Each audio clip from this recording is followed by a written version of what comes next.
On va continuer à en parler avec vous, Karine Durand, spécialiste météo. Les incendies qui se multiplient aux États-Unis, il n'y a pas une seule cause, elles sont multiples. Comment on explique ce phénomène? Alors oui, des causes effectivement vraiment multiples. Déjà, on a beaucoup parlé des vents de Santa Ana. Il faut savoir que ces vents-là sont très courants à cette époque de l'année, sauf que là, ils ont quand même soufflé à 160 km/h, ce qui est exceptionnel. Alors comme Ramzy l'a dit, justement, ces vents ont vraiment faibli ces dernières heures. Ils vont s'accentuer à nouveau à partir de dimanche soir, lundi et jusqu'à mercredi au moins.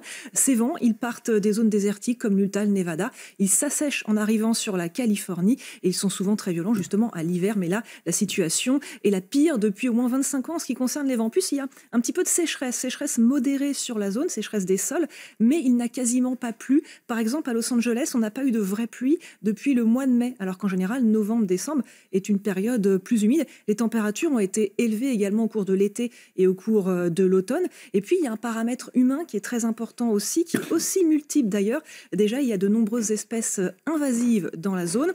La végétation est très abondante, car en 2022-2023, il a beaucoup plu. Du coup, elle a explosé cette végétation. Et maintenant, eh bien, elle brûle. Il y a des arbres qui ont été plantés là où il n'y avait pas d'arbres avant. Et puis, il y a aussi surtout une urbanisation explosive dans la zone. Plus d'humains, plus d'infrastructures, ça donne plus de risques d'incendie, évidemment. Ces feux ne sont pas naturels, il n'y a pas eu de foudre pour les déclencher.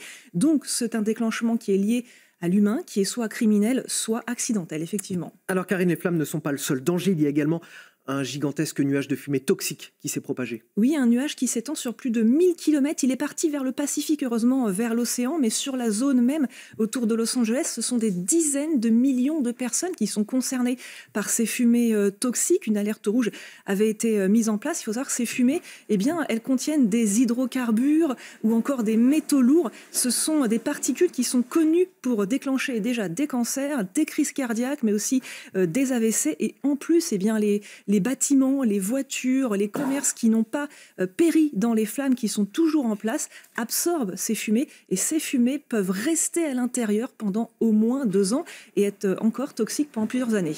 Merci beaucoup Karine Durand pour ces précisions bien